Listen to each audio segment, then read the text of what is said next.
UP के मऊ से मिल रही है, जहां पर मऊ में बेकाबू कार पुलिया तोड़कर गहरे पानी में गिरी है और हादसे में 5 लोगों की मौत की खबर मिल रही है। 2 शदीद तौर से जख्मी भी हुए हैं। दोहरीघाट थाना इलाके में यह हादसा हुआ है। सीएम योगी ने इस हादसे पर अफसोस का इजहार किया है। इस वक्त की बड़ी खबर उत्तर प्रदेश के मऊ से, जहां पर एक बेकाबू कार पुलिया को तोड़ते हुए गहरे पानी में जा गिरी। हादसे में 5 लोगों की मौत की खबर मिल रही है। 2 शदीद तौर से जख्मी भी हुए हैं। दोहरीघाट थाना इलाके में यह हादसा हुआ है।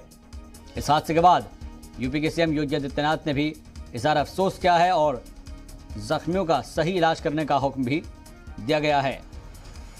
बड़ा हादसा उत्तर प्रदेश के मऊ में पेश आया है और बेकाबू कार पुलिया तोड़कर गहरे पानी में जा गिरी है। हादसे में 5 लोगों की मौत की खबर है, जबकि 2 लोग शदीद तौर से जख्मी भी हुए हैं।